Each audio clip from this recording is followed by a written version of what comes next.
ফাগুন মাহৰ প্ৰথমটো বুধবাৰে ভূমিপুত্ৰ মিচিংসকলৰ পবিত্ৰ কৃষি ভিত্তিক উৎসৱ আলি আই লৃগাং পালন কৰা হয়। সমগ্ৰ ৰাজ্যৰ লগতে শিৱসাগৰ জিলাৰ দিচাংমুখকে ধৰি বিভিন্ন প্ৰান্তৰৰ মিচিং জনগোষ্ঠীয় লোকসকলে উদযাপন কৰে আলি আই লৃগাং। সম্পূৰ্ণ পৰম্পৰাগত ধৰ্মীয় ৰীতি নীতিৰে আলি আই লৃগাঙৰ মাংগলিক কাৰ্যসূচী সম্পন্ন কৰাৰ লগতে ঐনিতমৰ সুৰ আৰু গুমৰাগৰ ছন্দত মুখৰিত হৈ পৰে উৎসৱস্থলী। আনহাতে আলি আই লৃগাঙৰ দিনটো চৰকাৰে বন্ধৰ দিন হিচাপে ঘোষণা কৰাৰ আহ্বান জনায় মিচিং জনগোষ্ঠীয় লোকসকলে।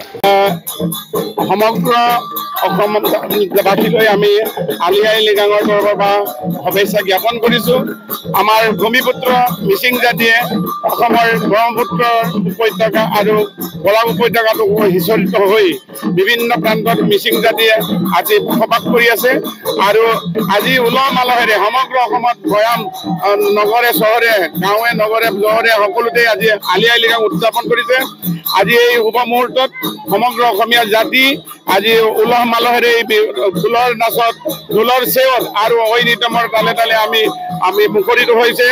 আমি আলি আই লৃগাং আমাৰ শিৱসাগৰ টেক্সিআলিত আমি আজি বহু বছৰৰ পৰা পালন কৰি আহিছোঁ। আজিও এই পৰম্পৰা আমি ৰক্ষা কৰিছোঁ টেক্সিআলি মিচিং উন্নয়ন সমিতিৰ হৈ।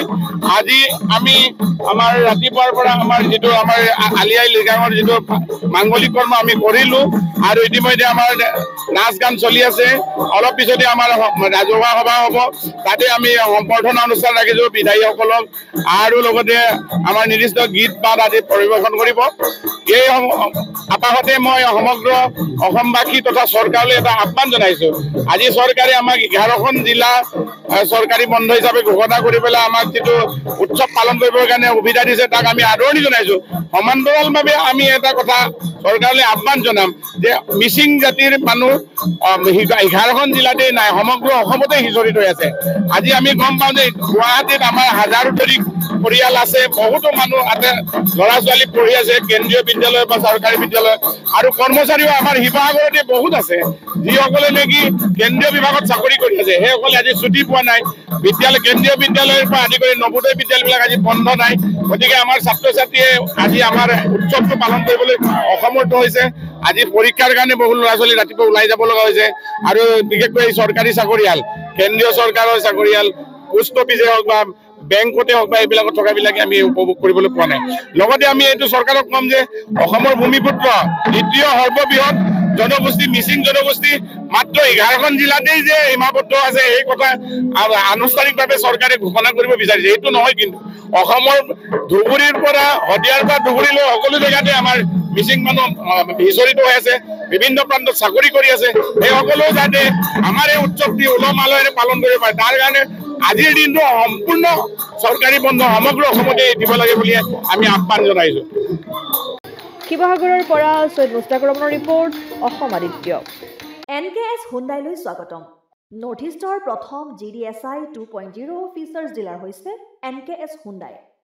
অত্যাধুনিক সা সুবিধাৰে তৈয়াৰী মষ্ট আপডেটেড হুণ্ডাই ডিলাৰ এতিয়া ডিব্ৰুগড়ত।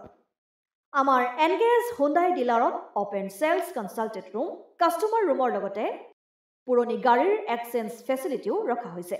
ইয়াত চেলছৰ লগতে ছাৰ্ভিচ ছেক্টৰৰ সুন্দৰ সুবিধা আছে। প্ৰয়োজনীয় সকলো এডভান্স টুলছ, হুইল বেলেন্সিং, এলাইনমেণ্টৰ অত্যাধুনিক machine, post hydraulic lift, fully train men পাৱাৰৰ লগতে nitrogen gas filling facility, fully automatic car washer ফেচিলিটিও আছে। লগতে NKS হুণ্ডাই ডিলাৰে কাষ্টমাৰসকলৰ সুবিধাৰ্থে মোবাইল ছাৰ্ভিচ ভেনৰো ব্যৱস্থা ৰাখিছে, য'ত হাইড্ৰলিক লিফ্ট, ৱাশ্বিং facility, wheel balancing, tyre pressure check কৰাৰ লগতে বহুখিনি সুবিধাই উপলব্ধ আছে। NKS হুণ্ডাইলৈ আহক আৰু সুবিধাসমূহ গ্ৰহণ কৰক।